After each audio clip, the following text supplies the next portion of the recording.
घरावर सोलर बसवायचंय ते पण खात्रीशीर आणि खिशाला परवडणारं। वीज बिलाला कायमचा फुल स्टॉप आणि सौर ऊर्जेचा जास्तीत जास्त फायदा घ्या। दर्जेदार सोलर सिस्टीम योग्य दरात आणि विश्वासार्ह सेवेसाठी राजमाता जिजाऊ एंटरप्राइजेस। संपर्क 7219 5277 79 90 67 75 15 75। कला आणि कार्यानुभव शिक्षकांची भरती करण्यासाठी आझाद मैदानावर आंदोलन। राज्यातील शिक्षक भरतीमध्ये कला आणि कार्यानुभव विषयाच्या शिक्षकांना प्राधान्य द्यावं या मागणीसाठी राज्यभरातील कला शिक्षकांनी आझाद मैदान या ठिकाणी धरणे आंदोलन सुरू केलंय।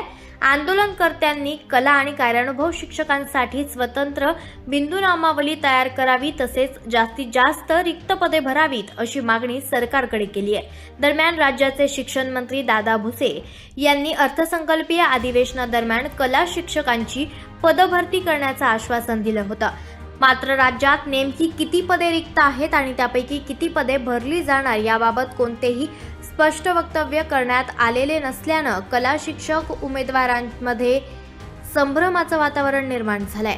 या पार्श्वभूमीवर ज्येष्ठ शिक्षण तज्ज्ञ हेरंब कुलकर्णी यांनी शिक्षण व्यवस्थेवर तीव्र नाराजी व्यक्त करत कला शिक्षणाकडे सरकारनं गांभीर्यानं लक्ष देण्याची गरज असल्याचं मत व्यक्त केलंय। आंदोलनात सहभागी असलेले शिक्षक नेते विजय जाधव यांनीही सरकारने लवकरात लवकर स्पष्ट निर्णय घ्यावा अन्यथा आंदोलन तीव्र करण्याचा इशारा दिलाय।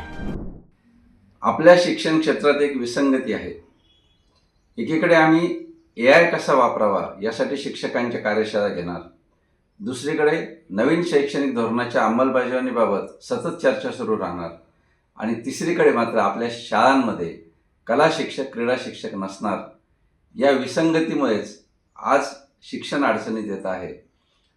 मराठी शाळा अडचणीत येण्याचं हे एक कारण आहे की इंग्रजी शाळांकडे जाणारे जे पालक आणि विद्यार्थी आहेत त्यांना केवळ फक्त इंग्रजीचं आकर्षण नाही तर त्या शाळांमध्ये कला आणि क्रीडाच्या संधी मोठ्या प्रमाणावर उपलब्ध आहे हेही त्याचं कारण आहे।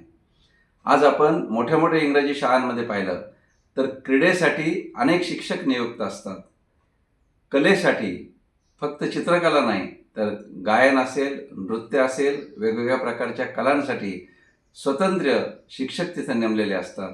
त्यासाठीचं इन्फ्रास्ट्रक्चर त्या ठिकाणी असतं आणि त्या ठिकाणी जे क्रीडा साहित्य असतं त्यातून विद्यार्थी अगदी राष्ट्रीय स्तरापर्यंत सुद्धा जातात।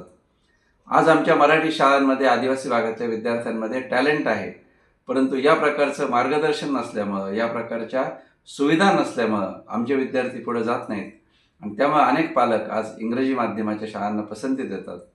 तेव्हा विद्यार्थ्यांच्या सर्वांगीण विकासासाठी जर आपण शिक्षण अशी जर व्याख्या करत असू तर या सर्वांगीण विकासामध्ये कला आणि क्रीडा हे अत्यंत महत्त्वाचं आहे आणि म्हणून कला शिक्षक आणि क्रीडा शिक्षकांची 2009 पासून रखडलेली भरती त्वरित सुरू करावी आणि मध्यंतरी फक्त मानधन तत्वावर कला क्रीडा शिक्षक घ्या किंवा काही निर्देशक घ्या अशा पद्धतीची जी धोरणं आली ती धोरणं न घेता या विषयाला प्राधान्यक्रम देण्याची गरज आहे असं मला वाटतं।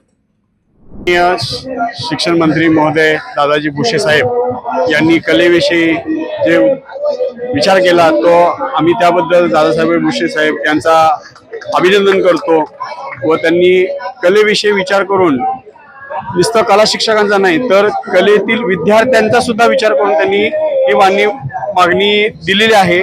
पण आम्ही सर्व शिक्षक अशी विनंती करतो की लवकरात लवकर ही कला शिक्षक व कार्यानुभव शिक्षक भरती झाली पाहिजे। महाराष्ट्रातील सर्व जनतेला व विद्यार्थ्यांना हे निदर्शनास आलं पाहिजे की या सरकारने काय केलं आणि विद्यार्थ्यांविषयी काय विचार केला व कला शिक्षकांविषयी काय विचार केला।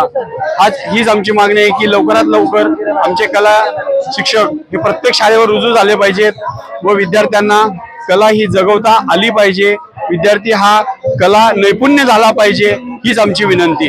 धन्यवाद। आवाज जनतेचा, लढा सर्वसामान्य जनतेच्या न्याय हक्कांसाठी।